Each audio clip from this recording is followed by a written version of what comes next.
Saturday afternoon, morning, whatever it is. This is College Football DFS live before lock from Awesemo.com. I am Ben Rassett, joined as I always am every single week. Matt Gajeski in the house. Week 4, we got 12 games. Same story, Matt. We're almost in full conference play, but how are you? Ready for some matchups today? Yeah, dude, I'm really excited. My Notre Dame Fighting Irish taking on Wisconsin, biggest game of the year for me, unless something crazy happens later. I have the same feelings that I had last year when Coastal Carolina played BYU. In what sense? Just pure excitement. Coastal was like our team last year, and I don't even remember if I bet that game or not, but it was going to be like their Super Bowl because they clearly weren't going to make like an important bowl game. I feel that way about Notre Dame. It's not so much what's on the line for either team. It's just I live in Wisconsin. I went to Wisconsin, and Notre Dame's been my team since I was a kid. I got Coastal Carolina and my alma mater playing today, UMass. Much like you, I don't root for my alma mater. I hope Coastal Carolina wins by 100. Doesn't really matter, though. It's not on the slate. We're going to dive into it. But first, many of you have heard this, and I know that because we've been getting such good feedback from Prize Picks. People who have signed up and tried it, they've loved the format. And if you haven't, let me tell you a little bit about it. They're offering daily prop-based contests. They want to help you get started. We're offering a great deposit bonus, which I'll get to in a second. All you're going to do, you're going to pick 2, 3, 4, or 5 players on the board, and you're just going to project, are they going over or under their projected scores? If, say, you do 5 players and you get them all right, you're going to get up to 10x your entry fees. It's not just college football. Of course, they've got the NFL. Basketball will be starting. Baseball's already in full swing, almost playoff time. So you can take advantage of whatever sport you're most comfortable at. Download the app in the App Store or on Google Play. Make the first deposit using the promo code Awesemo, and you're going to get that instant first match deposit bonus of up to $100. So there's a million picks to choose from. I know, Matt, you love playing over there. I'm going to throw a couple out to you right now. I want to get your thoughts. We'll certainly be talking about it throughout the show. Grayson McCall today. I know they're going to dominate UMass, but it's 285.5 passing yards for him. To me, it's going to be more dominant on the ground. I actually think UMass will keep it in check. I'm going under his passing yards today. I like taking spots like that. And I've been trying to short Coastal in some of these matchups all year. It's mainly been with Hiley in the receiving game, which hasn't got there because he's been so efficient. But I've tried this against like Kansas. So this is an approach I certainly like to take. And that's where I would look with McCall. He doesn't average a lot of pass attempts right now. He's well below 30, and it's not even close. That would be where I look to with that bet. I got one more egregious one, and shout out to friend of the show, Anthony Davis, a very generous super chat. We appreciate you, my man. This one, former BC running back over at Colorado State, David Bailey. I'm going under a half rushing touchdown. I'm going to say he doesn't get in the end zone today. An absolutely brutal matchup. I don't even know if that team's going to get in the end zone. So I know those ones aren't on people's radars. I just wanted to bring them up right at the start there. I think Colorado State could be in for some tough sledding today. I mean, when Iowa State played Iowa, Breece Hall was held in check. We're talking about a significantly different level of competition with David Bailey in Colorado State. I like that bet as well. Yeah, Breece Hall had -1 touchdowns in that game because he literally gave Iowa's defense a touchdown. Do you have any prize picks that stood out to you right off the top? And the first thing I'll say is I encourage you guys to hit these early in the week. I do videos for every single slate on just like the top 4 prize picks. They all move. So all the ones I wrote up and have talked about have moved a little bit. Like Breece Hall, you could have gotten him at 89. He's at 101.5 right now. I think you could still go over that because his workload is just absolutely monstrous. One that we were particularly interested in yesterday was Casey Thompson, the quarterback for Texas against Texas Tech. What looks like it's going to be at least somewhat of a shootout. The spread's within 10, the total 62. Both these teams are pretty pass heavy, particularly Texas Tech. And on the other side, Thompson was projected for 175.5 yards. I believe it was in the 170s. He's now up to 190, and he still would need a really inefficient day to not even hit 200 yards passing. So I'll go over Casey Thompson on the 190.5. But again, try to hit these early in the week because you could have got Casey Thompson at like 175 if you hit this even yesterday. No doubt. You want to create that value. You want to use that promo code Awesemo. And like I said, we're going to point these out throughout the show. Really good opportunity to make some money with prize picks. We got 12 games on this slate. Let's dive into it. Chat, hit that like button. Let's do it. Let's get the likes up right at the beginning and see what we can do. We're off BC and Mizzou to start this slate. Boston College is basically a pseudo pick 'em. They're at home. I believe they're a 1-point underdog. Not a sizable total, 58. I guess that's somewhat healthy. SEC comes to town. Let's start with Mizzou. This is a team that I've seen only a little, and it was because we backed Kentucky against them. They played okay at home in that game. They did lose. They beat up on Southeast Missouri and Central Michigan. Talk to me about Missouri, their quarterback, their skill position players. Where do they rank out of the 24 teams we have today? They're middling overall, and I think a lot of it comes down to level of competition, but Missouri's been really pass heavy, and that's something I wasn't really expecting when Eli Drinkwitz came in as their head coach. He comes from App State, but pass rate really high. It's well above 50%, and last year it was as well, so I think we can expect this moving forward. They're fairly up-tempo too, and all that helps Basilick. It just his matchups very hard, and Vegas doesn't seem to think this is going to be, like the biggest shootout on the slate. So he's a fairly non-mobile quarterback. Right now, he's averaging over 300 yards per game. That is largely because of competition. He only eclipsed that 3 times last year. And when he's not giving you a ton on the ground against a tough matchup, I think you're going to need an outlier performance from Basilick to enter the optimal lineup. And then it's even more difficult with him because he's hard to stack. They've had some injuries in this receiver room. There isn't really a clear number one. It's probably Kiki Chisholm, who's run around on 79% of dropbacks, but he's in a price range where you're not really feeling good about it. Towski Dove is 100 below him. He's only running around on 60% of dropbacks. So if you're playing Basilick, he's even hard to stack. So I would probably just try to get to the run game for Missouri. Yeah, you mentioned the run game, Tyler Batty. So one of the things that I want to point out, his price is pretty drastically different. We got 6,900 on DraftKings, 10.6 on FanDuel. Where do you go there? He can catch some passes as well, but where does he stack up, or is it site specific? I think he's a really good play on both sites. I want to highlight him on DraftKings because he's an excellent receiver. And there's not a lot of backs that do this in college football. And the ones that do, sometimes they're like role specific, but he's not. He currently on the year is second on the team in targets. He is 19, he had a 12 target game in week 2, which is just crazy. 142 receiving yards. He's kind of in like a little tier by himself on DraftKings because of this receiving workload. And I know he's near the same price as like Breece Hall, Bijan Robinson. I think they all have the same ceiling, but if you're playing for floor, Beatty has that because of the receiving role. It's just so good. No doubt he can do it all. And there's just not that many backs in college that can do that. On the other side of this game, we've got a team in Boston College who really does not like to throw the ball. Their quarterback is out for the year, former Notre Dame player. So they turn to a guy that I don't really know a ton about. I want to ask you about, you got Dennis Grosso. He has some experience, but Boston College has played absolutely nobody yet. They will be tested today for sure. Where is he in the priority rankings in this offense in general that really isn't up tempo? Which is interesting because last year they were, and they're not dealing with any coaching changes. So we have some small sample sizes so far this year, and Boston College, they're 125th in both plays per game and pass rates. That's bottom 5 in the country. But last year they were 24th in pass rate and right on league average for plays per game. I think this is kind of just level of competition. And I really don't think they'll be as fast as last year or as pass heavy as last year, but I think it'll be somewhere in between, which gives you at least a little bit of an edge here, maybe towards the over, maybe towards some of these BC guys. And Grosso started games each of the last 2 seasons. He came in for a game for Jurkovic. He's a good dual threat, and he already has 70 yards in place of Jurkovic this year, which is fine. So at his price, which is just dirt cheap, 5,900, the total at 58 is good. Missouri's defense doesn't scare you. I think you can get to Grosso. I like him particularly in low risk contests where maybe the ceiling's not there because Boston College hasn't played fast this year. And again, we're waiting to see whether this is a trend that continues or stops and regresses. But Grosso, because of his ability with his legs, he's very easy to get to. You mentioned that he's got some mobility, but do you look to Flowers? Do you look to Williams? Where would you sync up in terms of pairing with him? So for you FanDuel guys, Flowers is egregiously priced. Like he's just a little bit above the min. He is a 23% target share. He's easily their team's leading receiver.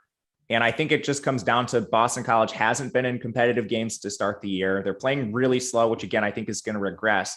On DraftKings, I think he's a fine play, but it's really on FanDuel where I want to isolate him. And the other players are tough to get to.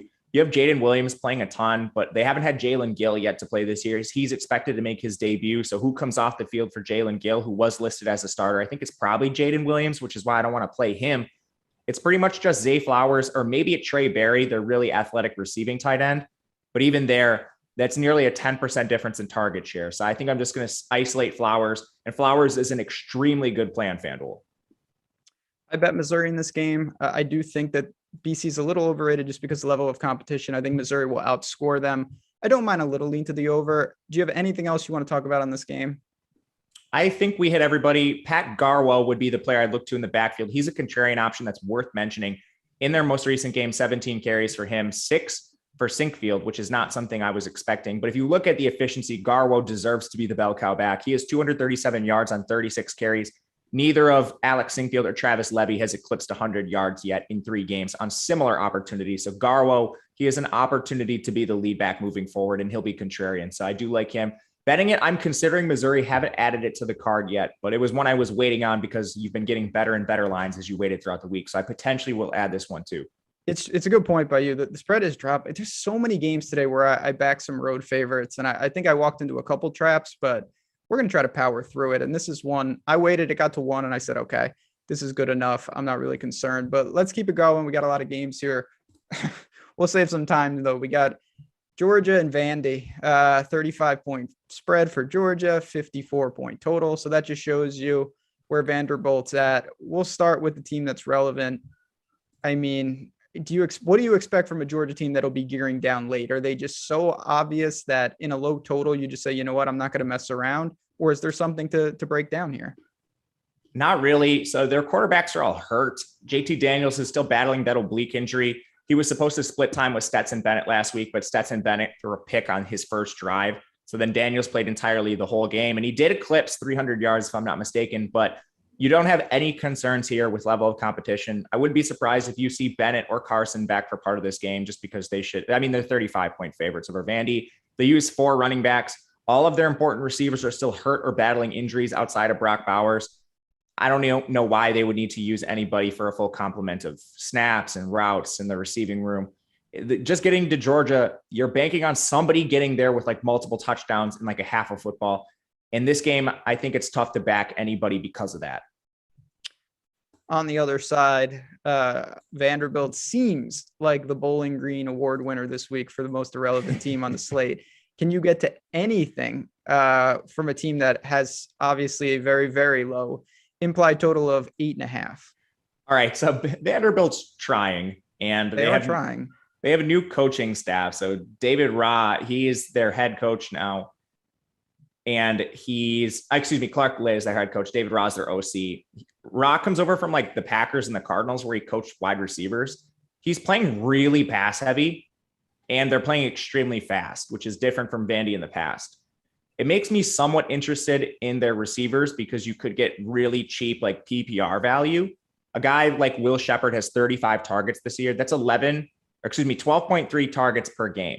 He only has 169 yards, so it's really low upside. You're probably not even going to get a touchdown, maybe from this team, let alone Shepherd himself. But you can catch some really cheap targets like Will Shepherd, 12 targets last game, Chris Pierce, 13. Even with that said, I'm probably still not getting there. They'd be low risk cash options, and you have some better plays, I think, in that range. I see what you're saying. Yeah, the volume is there. Inefficiency obviously comes with it. TD equity is minimal. It's bad. Yes. And the SEC would certainly sub out Vandy for Memphis. That would be a pretty easy click for them if they could. Poor Vandy. I don't have anything to say here. I'm not betting this, obviously. Georgia's defense is insane. I wouldn't be surprised if they shut them out like they do a lot of teams. Yeah, that wouldn't surprise me either. Yeah, it's bad. All right, next game. This is a good one. I want to get into it. We've got LSU -2.5, and it's dropping, going into Starkville to take on Mississippi State. 56-point total. Again, road favorites. That's a theme of this slate. This is a team that lost to UCLA, but I do think they're still a pretty quality team. We'll get to Stingley and the defense in a second, but talk to me about LSU's offense going against Mississippi State's defense. Yeah, Mississippi State's defense has been good in spots, bad in some others. They have some really, really close games on the profile, including a loss to Memphis, but they played Louisiana Tech to a single-digit point. Pretty unbelievable if you're Mississippi State. So I'm surprised the line's as close as it is. LSU's been throwing the ball a ton, and they're extremely pass-heavy. That's been the theme for LSU over the last couple seasons. They've just dealt with a lot of inefficiency. Max Johnson's their signal caller. He's somewhat mobile, which I think is positive, averaging 287 yards. Certainly viable in stacks here. It's tough to target anybody outside of Kayshon Boutte as a stack, and he's expensive, but he's the alpha. He's been pretty inefficient this year, just 218 yards and 28 targets. There's a lot of receivers ahead of him, even on his own team. Like freshman Jack Betch has been more efficient. Trey Palmer, they're tied for the second most targets at 13. I think Betch is a guy that could see an elevated workload moving forward. And from there, you have just a nasty rotation like Dre Jenkins, Deion Smith. They haven't had John Trey Kirkland at all this year. If he comes back, what does the rotation look like? I think if you're playing anybody outside of Boutte, it's maybe Jenkins, but like Batch and Palmer are too expensive for guys in a rotation. It's pretty much Boutte or nobody in the stacking options for LSU here. What do you make of the LSU backfield? Is there anything there? It's a disaster, man. Like Tyrion Davis-Price is the current leader in carries, 27, but he's been horribly inefficient, 71 yards. He also missed practice to start this week. He's going to play, but is he limited? It's just something we won't know. Corey Kiner has led the backfield each of the last 2 weeks in carries. He has 129 yards, which is pretty bad. It's a situation where there's other cheaper options. I'm just not going to take shots on the LSU backfield. No, yeah. I mean, it's just obviously a spot that looks pretty murky here. Does seem like a pretty good team to target. I don't think Mississippi State will hold up. Let's talk about the other side, and then we can kind of break down the game as a whole. So it looks like, I don't know what the latest news is, that Stingley is not going to play here. Is that what you're seeing? I haven't seen any updates. Okay. Yeah. Last I saw, he was pretty doubtful at this point. Obviously, that's a huge loss, but at the same time, LSU's secondary is markedly improved in general. It's not just him. So talk to me about Mississippi State, Mike Leach team. We know they want to throw the ball basically every play. Are they in play, and how much success will they have against an LSU defense? Again, like you mentioned, LSU's defense hasn't been good to start the year. And without Stingley, that's going to be pretty rough. They still do have Eli Ricks and some players that were really strong all-conference players last year. So I'm not really worried about it. I think LSU's defense will get a little bit better. And one thing that's really important here is LSU's pass rush is phenomenal. And you're getting back Ali Gay on the defensive line, another phenomenal pass rusher.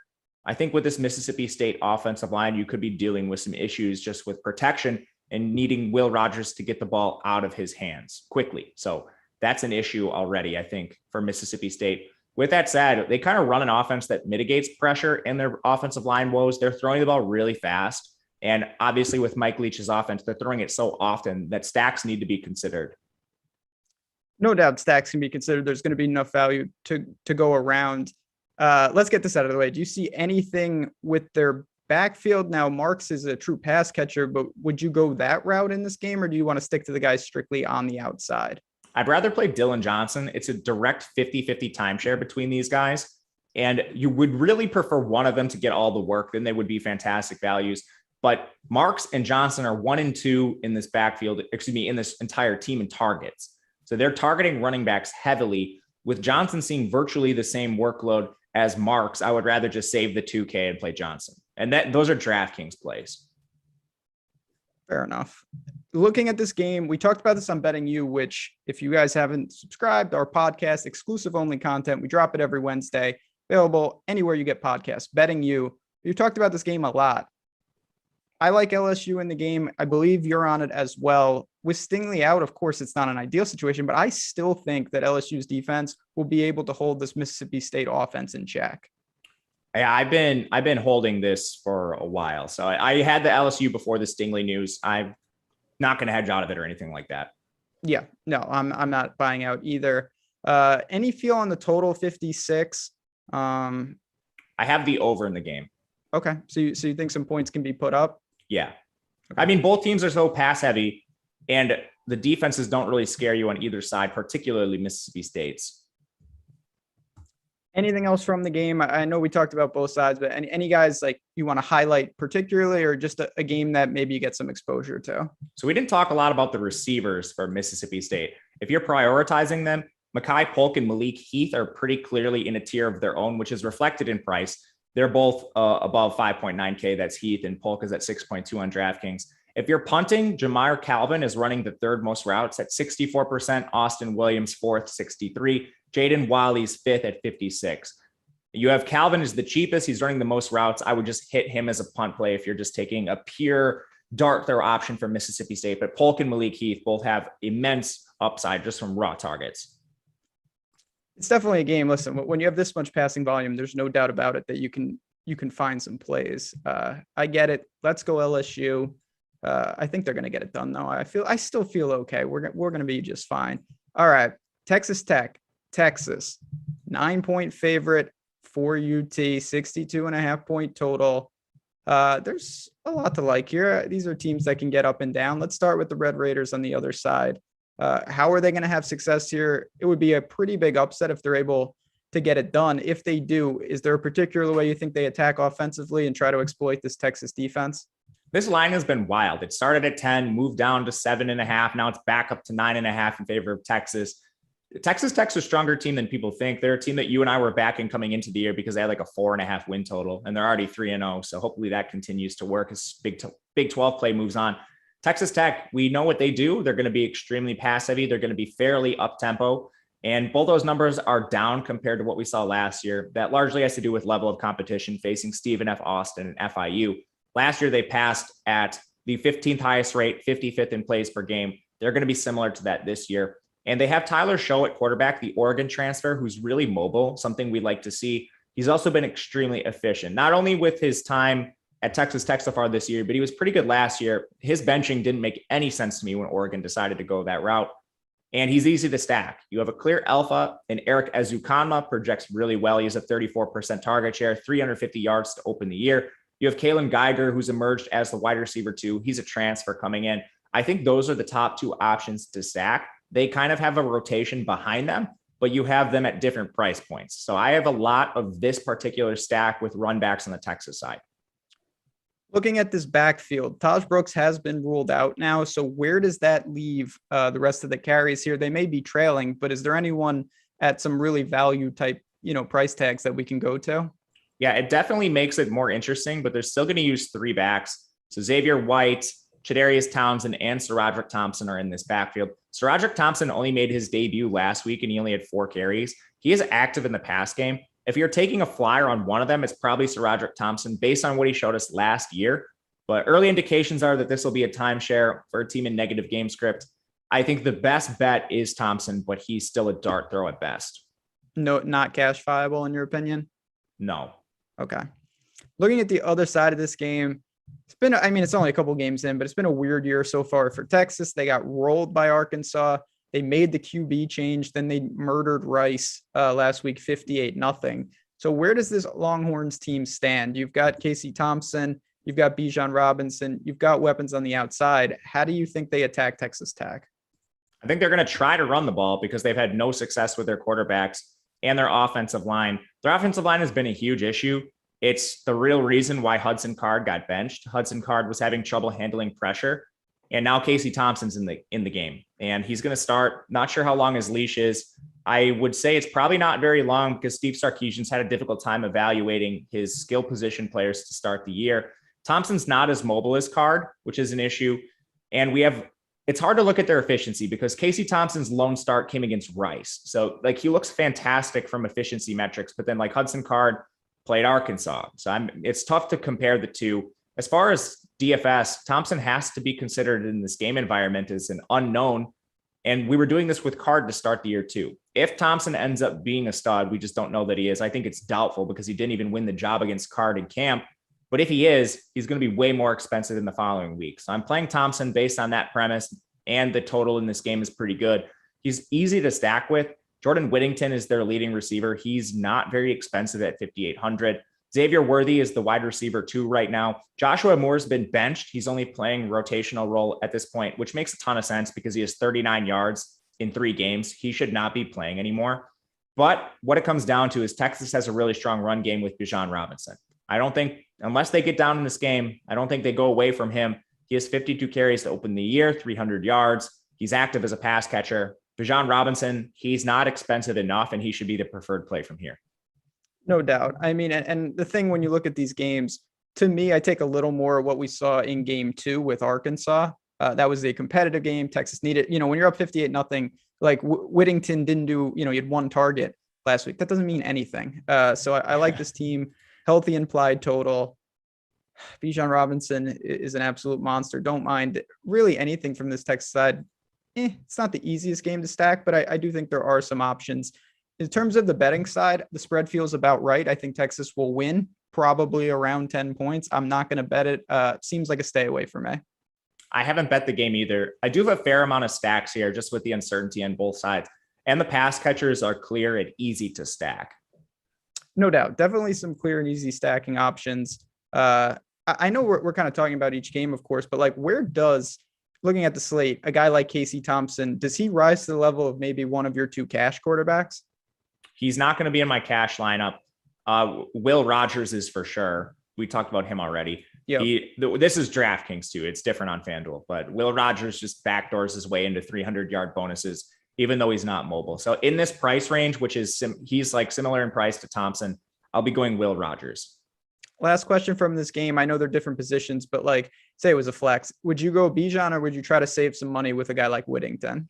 I would go Bijan, all things considered, if you have the salary. Yeah.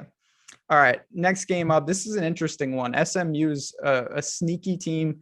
They hit the road to take on TCU, 65.5 point total. TCU's a 9.5 point favorite. Let's start with SMU. They're a team that, you know, they're kind of that next tier, but they're always a scrappy team in the group of five. Tanner Mordecai has got firm control of this offense. A guy that I know you're a fan of his, are you not? I know you like that guy. Love Mordecai. He's mobile. He's efficient. He's an Oklahoma transfer, so he got beat up by Rattler. There's no shame in that. I think he could start for a lot of Power 5 teams, but he goes to SMU and he's running an up-tempo, a pass-heavy offense, one that's been conducive to getting guys into the NFL, as we've seen with receivers like Kylan Granson, Cortland Sutton, even Shane Buechele. He's been on like practice squads. So it's a great spot if you're trying to move to the next level, if you're just a quarterback looking at G5 schools. This game has a massive total. It's going to be up-tempo, pass-heavy, especially on the SMU side. And Mordecai, having him being able to run a little bit, I think is big, mitigates any sack potential I think you're going to see here. So with him, he's easy to stack too. This team uses a lot of 3 and 4 wide. They have another transfer in Grant Calcaterra from Oklahoma at tight end. He's really cheap, but Reggie Roberson's really the easiest stacking option. He's unbelievably cheap compared to what we've seen from him in the past. And now he has suffered 2 season-ending injuries. His efficiency has been horrible to start the year. But just going back on our priors on Roberson, he's been the team's best receiver each of the 2 prior seasons. So I think he's your clear cash play, the most missed price receiver on the entire DraftKings slate. You should play him in cash. And then that makes Danny Gray and Rashee Rice really interesting in GPPs. So you would be comfortable going Mordecai, Roberson, and maybe one other pass catcher from SMU? Yeah, I mean, if you use Calcaterra and Roberson, they're both below 5K. And like, I don't slight Calcaterra at all because he's a tight end. Like, this dude is an athletic receiving tight end. He's extremely active and he's second on the team in targets. No doubt about it. Yeah. I mean, you mentioned they brought in the Oklahoma players intact, and this is a potent offense. The backfield looks like a straight timeshare. Is there anything that I'm missing that you think is worth pointing out? No, it's 50-50 between Trey Siggers and Ulysses Bentley. Both are really small backs. So you're not going to see like any rotational basis for them, like at the goal line based on size. They're both really small. They have essentially the same workload. So seeing them, Siggers at 3.7 and Bentley at 6.6, the pricing doesn't make sense. I would play Siggers if you're playing one of them, but I would rather get to receivers here. And just like some strategy for this game overall, like I'm playing Roberson in cash, but his ownership should come in at like 40-50% in some of these big GPPs. I'm not playing any Roberson in tournaments. I have 0%. Okay. Playing Calcaterra, playing Rashee Rice, playing Danny Gray, but I am playing Roberson in cash. So you're going direct pivots in tournaments, obviously taking the floor in cash. I can get down with that. That's the strat. I mean, it could very well be wrong. Last night I had that same strategy with some players. Went very wrong. Mordecai just over on Prize Picks, 307.5 over under. So people are projecting him for some serious work today. And I get it. On the other side, we got TCU, who they haven't looked fantastic so far this year, but they're doing what they need to do. They've got a guy that we both like at quarterback. We move a little at Max Dugan, Zach Evans in the backfield. That's the guy I want to ask you about specifically. To start the year, it seemed like maybe he was in another timeshare situation. Now, when we look at this backfield, where are we at? Is Zach Evans firmly taking over? It sure does look like that. And I make a lot of jokes about like TCU's run game. They haven't had a bell cow since LaDainian Tomlinson, but honestly, it's been a long time since they've used a rusher like this. So seeing Evans get 22 carries in their win over Cal was huge. And this dude's a 5-star recruit. He had some disciplinary issues coming out of high school. So a lot of the bigger programs rescinded offers from him. He ends up at TCU. He had 190 yards on those attempts, caught his lone target for 14. He's just extremely efficient compared to Kendre Miller, DeMarco Fosta, Amari DeMarcado. And some of those guys were hurt in this game, which leaves me a little weary. But with the performance he put on against Cal, who is by all means a pretty decent defense, I don't see how you could take away the carries from him at this point. I think he's a great play for GPPs in his price range because everybody's going to be flocking to the Beatties, the Bijan Robinsons, the Breece Halls.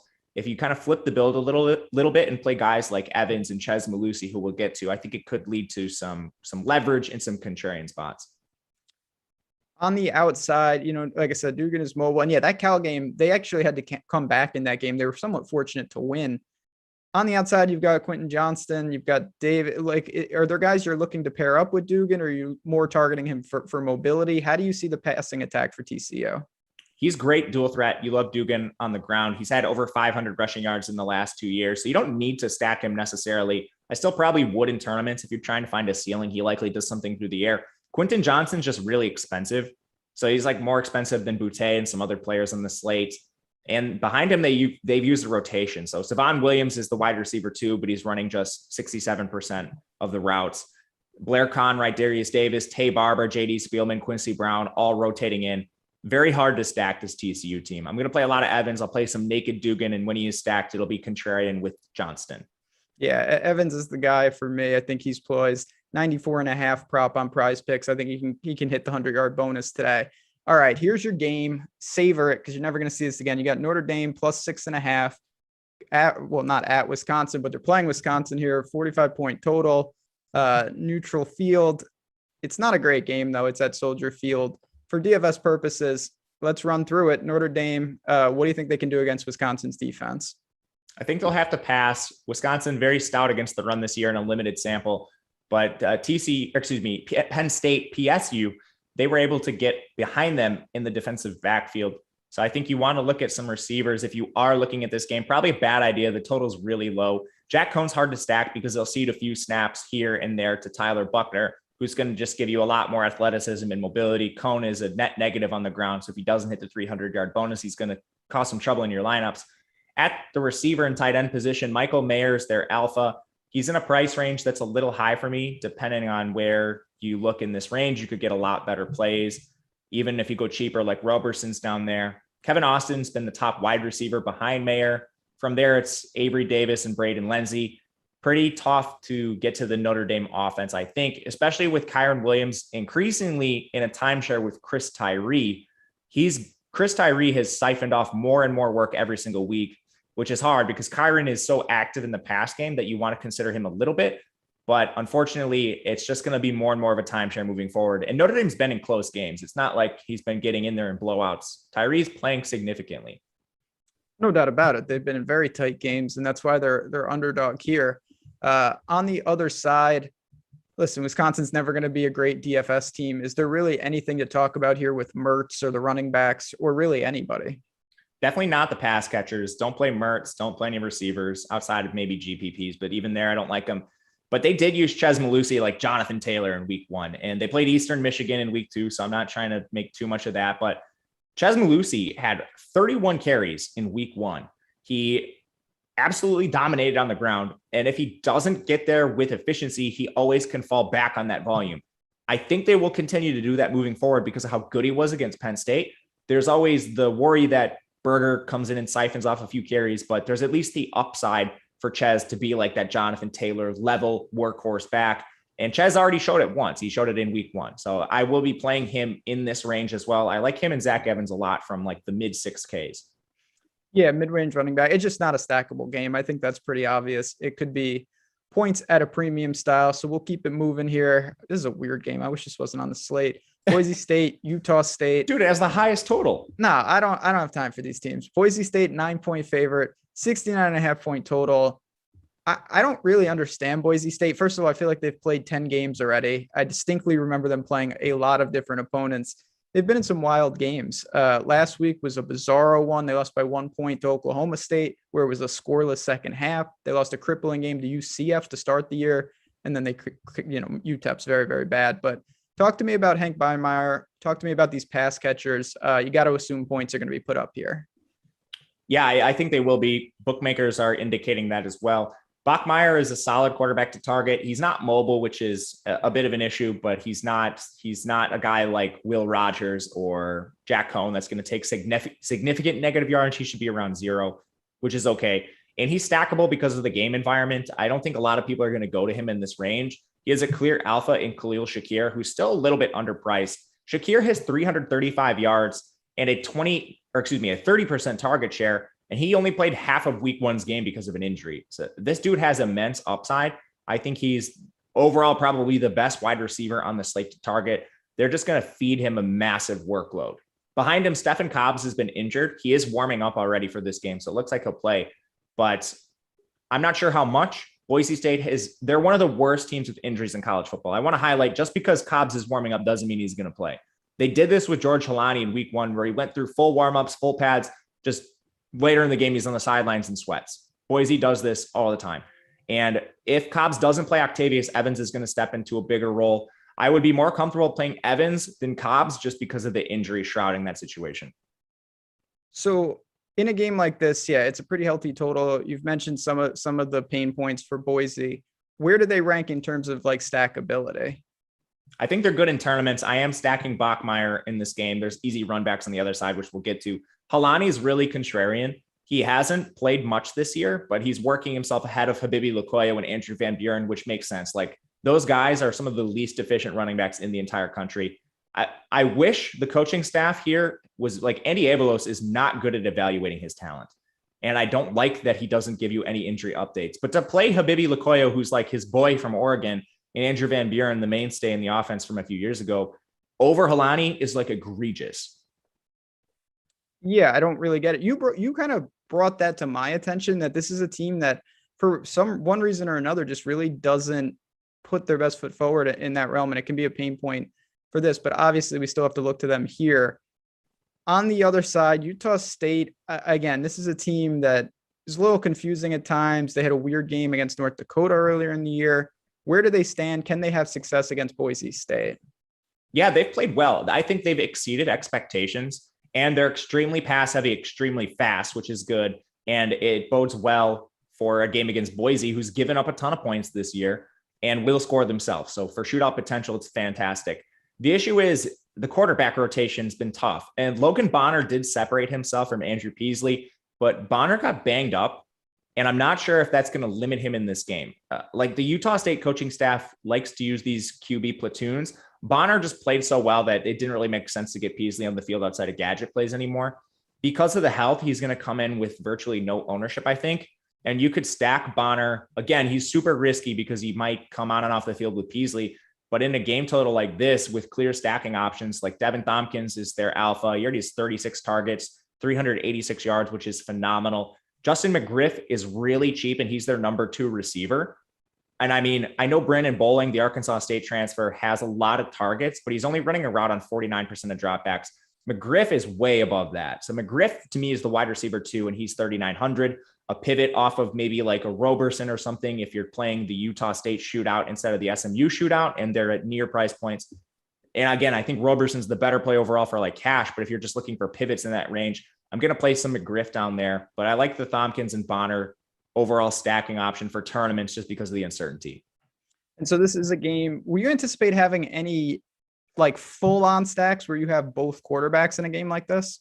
I do have, I have one stack. Yeah, that's right. Okay. So you're telling me there's a chance. Not going to bet this game. I really have no feel. I guess if I had to, I would lean over because I do think points will be put up, but not on my betting card. What about you? I have not bet this game either. No.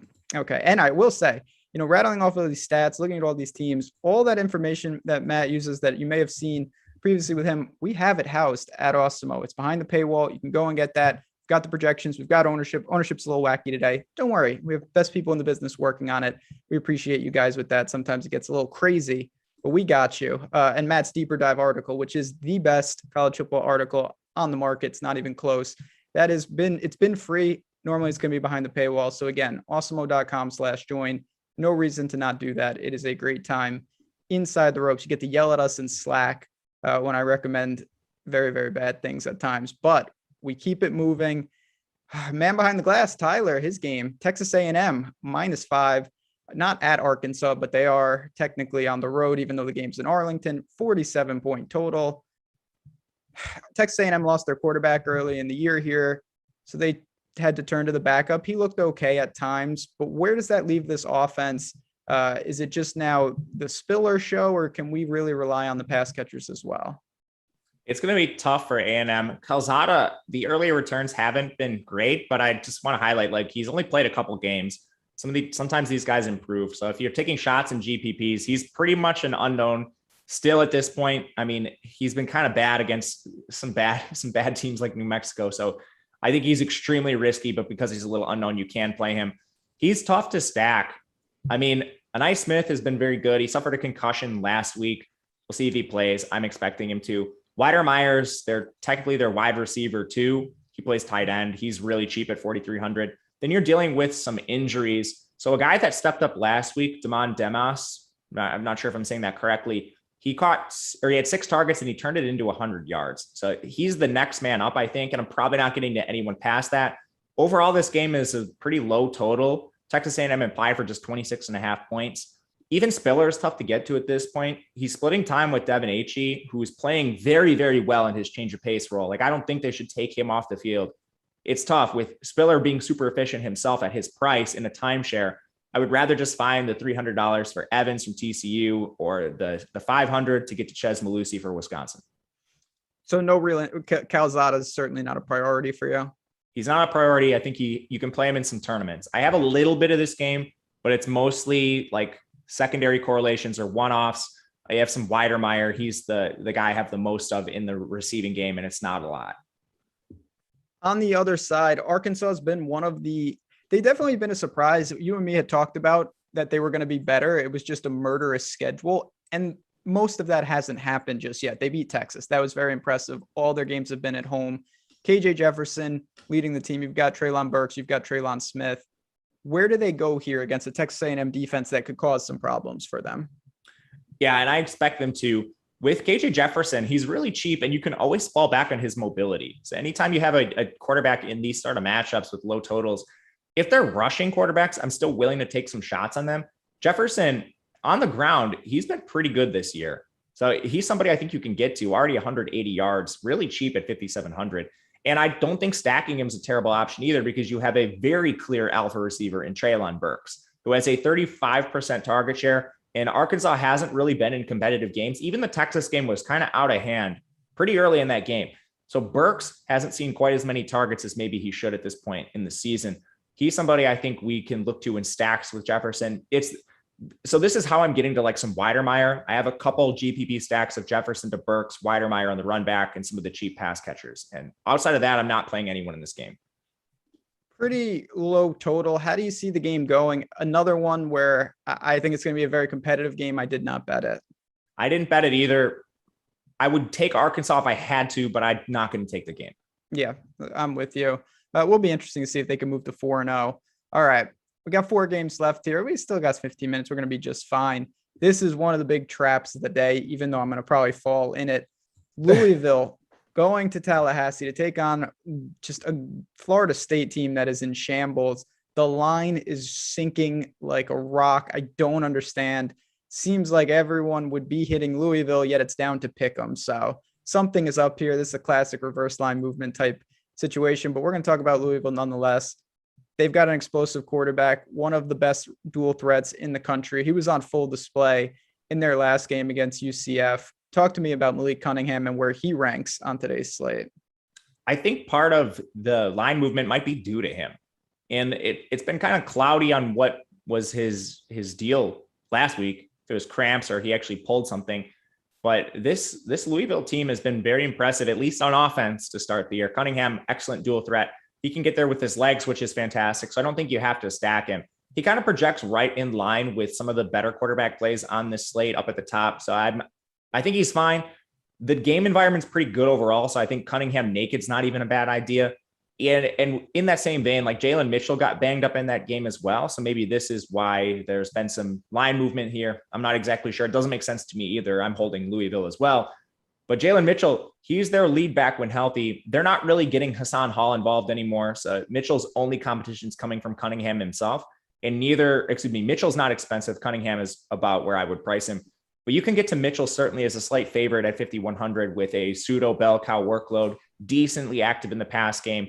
The receivers did kind of separate themselves a little bit. It had been a nasty rotation to this point. Marshawn Ford, their tight end, has been operating as their clear top option. But some of these receivers now did separate themselves. Braden Smith ran around an 84% of dropbacks in their last game. Next up was Justin Marshall at 73%. Marshall's really cheap. None of these guys are expensive. If you're stacking Cunningham, there's pretty cheap ways to do so. But I think my preference is going to be towards running him naked or with Marshawn Ford. On the other side, what is there to say? I mean, I think Corbin is worth a discussion, but is there anything on Florida State that we should take notice of? I think Corbin's a pretty good play. It's the tightest spread. Well, I mean, aside from the Jacksonville State game where they were huge favorites and lost, but I mean, we're going to take bookmakers as the most predictive thing we have in these games. So this should be a close game if they play it out a bunch of times. Corbin in this game script is going to see a healthy workload. For that reason, he's in play. He's been extremely efficient, 280 yards and just 37 carries, adding another 17. He's seen 9 targets in the pass game. He will split time with Trayshawn Ward. Even Tuafale comes in once in a while. Corbin, I think, is the preferred play. Mackenzie Milton is interesting. Jordan Travis is banged up. So if he misses this game, I'm not expecting him to, but if he does, maybe you can look at Milton as a GPP option. Still not really sure what he has left in the tank after that severe injury, but the receivers are just rotating constantly. Like Ontario Wilson came back, immediately started and ran around on the majority of dropbacks. Andrew Parchment, the Kansas transfer, comes in, leads the team in receiving through a couple weeks, gets benched for Malik McLean, who's the min price on this slate. I think you can maybe get to him. And then the wide receiver 3, who's been a mainstay for this program for 2 years, is Keyshawn Helton. He's just out there running wind sprints, but they decide not to bench him. I think if you're stacking, it's Ontario Wilson and Malik McLean, but it's really, really risky with Florida State. Corbin's the only guy I want to get to. If they get smoked, how close do you think Norvell is to actually just being let go? Or you think he's safe regardless of what happens this year? I have no idea. I have no idea what Florida State's doing. Like if they go to, 0-4, another home loss, it could be pretty bad, but we'll see. They do have a top 10 recruiting class, which I don't know if that makes it better or worse, to be honest.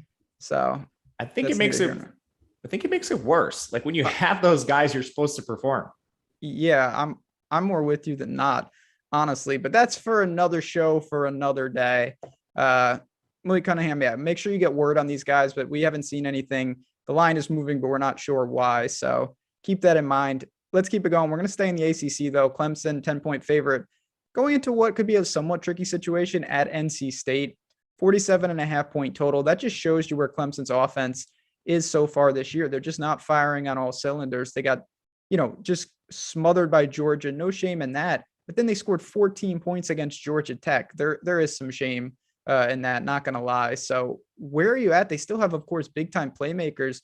Where does Uagalele, Shipley, Ross, all these guys rank at their respective positions? Shipley's the best price-adjusted play, in my opinion, after the workload he saw in their last game, 21 carries. He was inefficient, 88 yards, but he did punch in 2 touchdowns. The offensive line's been a big issue for this team, but Shipley looks like he's going to be seeing a majority of the work with Kobe Pace being a change of pace. They let Lynn J. Dixon walk. He's entering the transfer portal. I'm not sure what he's doing, but he's not there anymore, which solidifies opportunity for Shipley. Uagalele should be cheaper at this point based on what he's shown on field, but he has also shown upside back to last year when Clemson's giving up points on defense. Uagalele has shown a ceiling against Boston College and Notre Dame. He's stackable with Justin Ross. Joseph Nada's really cheap, below 4.5K. These are GPP options. It's a bad game environment overall, really low totals on both sides. But I think just going back to last year and what Uagalele showed, you can throw stacks out there. Just a weird start to the season. Again, I mean, Georgia's Georgia, but they were really, and that was a weird game against Georgia Tech, like a lot of delays and stuff. Let's go to the other side, and then we can kind of loop the game as a whole. NC State's been somewhat disappointing at times, but they still have some pieces. Do you think they can have any success against Clemson's front? And if so, maybe where's the spot to target? No, I don't. Clemson's going to be poor team. not only because it's a tough matchup for them, but Dave Doran can't figure out who his best running back is. It's the second consecutive year where Zonovan is running circles around Ricky Person, but they're splitting the work 50-50.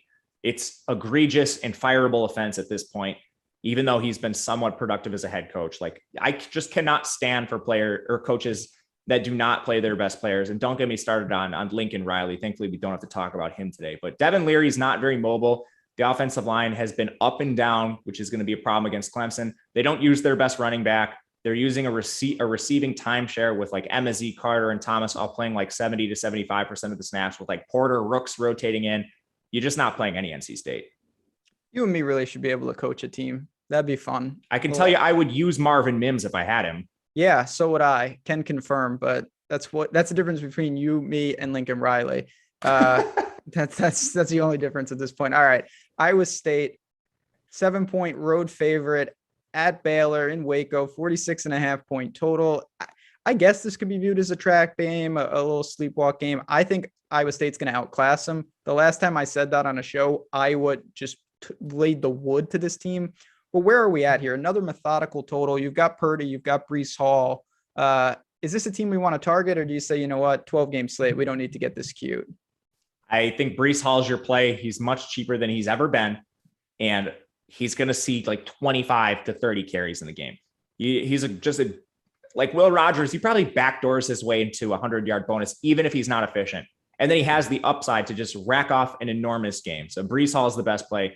You can't play Purdy or the pass catchers at this point. Like, some people in Iowa State are calling for Purdy's head. They're trying to get Deckers in there. And I mean, that's just egregious to me. Purdy being one of the most efficient passers in college football. But I mean, Iowa State's just really slow. They're run heavy at this point. Their offensive line's an issue, which is funny because last year they were up for like awards and the underlying metrics were really bad for them. Baylor on the other side, they're a team that went 2-7 last year. They're largely the same team, and they've just have had games against Texas State, Texas Southern, and Kansas. So, I mean, if I'm looking to bet this game, it's Iowa State. That's why I'm on Breece Hall too. And I don't think you play anybody from the Baylor side at this point. Yeah, I think Bohannon in this entire offense has been feasting on just an absolute joke of a schedule. Texas State lost to Incarnate Word. Texas Southern, I'm not going to even get there. And then Kansas is Kansas. So they've shown nothing. Iowa State, say what you want. And clearly I was wrong about them being a national championship contender. They're still a good team. And I think they are just a better team than what Baylor will put out today. So not a great game from the DFS side. I lean Iowa State. I think there's some 6.5s out there. If you find Iowa State minus 6.5, I think you fire. I'm actually checking on that right now. Yeah, I think that they'll get it done here. Could be methodical. While you do that, we'll talk about this last game. We'll take a couple questions if we have some time. Shipley, is he cash viable? No. Yeah, I don't think so either. Is there any like complete punts? Like basically the min? The Stoneman. Ask me another question. I'll get back to that. Okay, fair enough. I'm just going to start rambling about Rutgers and Michigan so we could talk about this last game. It's actually pretty interesting. Rutgers is a 20.5-point underdog. They're going into Ann Arbor, 50-point total. Michigan has looked really good, and they dismantled not a terrible team last week. You know, Northern Illinois isn't great, but they're not 63-10 beatdown bad. So maybe Michigan's found something, particularly with this running game. Let's start actually with the home team, and then we could talk about Rutgers. The problem is with Michigan, they love to run the ball, but they've got a lot of guys in it. If it's a competitive game or even a game that trends towards, a couple touchdown win, Haskins, Corum, and Edwards, where is the priority list in terms of carries? I think it's going to be Corum slightly out of Haskins, but basically just a 50-50 timeshare. At this point, both backs have been good. Corum's been more efficient, and they're just going to run these two a ton. So I think you can still use them because of the raw rush attempts. They're so run heavy that there's a chance both of these guys could get 15 carries in the game. And then I don't think anybody else is worth considering on either side. Do you think this game can stay close? No. Really? See, okay. I think Rutgers can hang in a little bit. I think Rutgers is pretty good. Rutgers beat Syracuse by 10. And I think Syracuse is a better team than we're thinking, and Michigan hasn't exactly played a strong slate of competition, even like Washington in there. I think that win is getting worse and worse. It doesn't look quite as good. but I think Michigan rolls them. I think Rutgers is going to hang in. I hope Michigan rolls them. I'd like to see that. I'm not going to bet this. Maybe I wanted to look at Rutgers if it goes to 21, sure, but I don't know if that's going to happen. Hogs for the upset today. I think it's definitely possible, but I'm not looking. I wish that spread was over a touchdown. All right, couple minutes here. We're going to hit some questions. We're going to bounce on out of here. Again, if you have more questions, Matt_Jajeski at JazzRez DFS. We're going to be talking betting. I dropped my picks in premium Slack already. Mordecai and Malusi or Will Rogers and Bijan Robinson? I would go the Bijan route. So would I. Tyler Batty or Breece Hall? Batty. Favorite QBs on FanDuel? Dugan, Howell. Volkanovski versus Ortega. No, I'm just kidding. But Volkanovski by decision. Let's get it done. Interesting. Other bets that we didn't talk about. I'll give mine real quick. I like Kentucky. I like Michigan State tonight against Nebraska. Who else do I got? A couple others. Anyone else for you? I have those. I just hit LSU again. It went down to 1. I have a bad line. I did at 2.5 from Monday, but I bet UCLA like a donkey. I have UCLA too. Yeah, I should burn that ticket. That was just stupid. Even though nothing bad has happened, I just can't believe I'm backing that team on the road. A lot of road favorites. Who is the best running back on DK? 6,300 and under. I think Evans is under 63. Is he not? He's 62. Yes. I think he's a very strong play there. Yeah. I'm just looking at the projections to cross-reference. He's the highest projection. Yes. Yeah. I think if Evans, the only concern I had with him was volume, and it seems to be solidified. But other than that, I think we're good. God, LSU just, that money keeps going in on the other side. Anything else just from a high level standpoint, about the slate? I think we hit most of it. If you're playing on FanDuel, I think the Florida side is going to be really tough. Tennessee, they're also really tough with no solidified quarterback. Michigan State, Kenneth Walker is a pretty good play over on FanDuel. He's middling in price. And Naylor and Reed are both, they're just going to see so many targets. I think it's fine. For Oklahoma State, Jaylen Warren has overtaken LD Brown. Ripped to me in the week. I thought LD Brown was the bell cow. Warren just handled his workload. So Warren's nice. You also have Brennan Presley. They're one true lone starter there at receiver. Near them in on FanDuel. Oklahoma, I'm still going to be trying to buy low on Rattler. Jaden Hazelwood, their wide receiver one's really cheap. And then I'm just playing a lot of North Carolina stacks like Sam Howell to Downs. Antoine Green's their wide receiver 2, and Ty Chandler is really cheap. So hopefully that's a decent sum of FanDuel. Top prize pick. We talked about this at the beginning. I'll say one that I like more and more is that Zach Evans over. I think he's going to cross 100 yards rushing today. Is there one that you want to shout out as we roll out of here? I like Breece Hall. It's at 100 yards, I think now. Took it at 89.5. No doubt about it. Like I said, 12 up, 12 down. And don't go anywhere right after this show. Awesemo, you guys know us. We got more and more content. We're going to look ahead to Sunday tournament strategy. Greg and Neil coming up next. So we're going to bounce on out of here. Thanks again, guys. Good luck this week on your bets, on your DFS builds. We will be back anytime there's college football. Me and Matt will be breaking it down for you. Appreciate you guys stopping in. Hit that like button on the way out. Talk to you guys next week.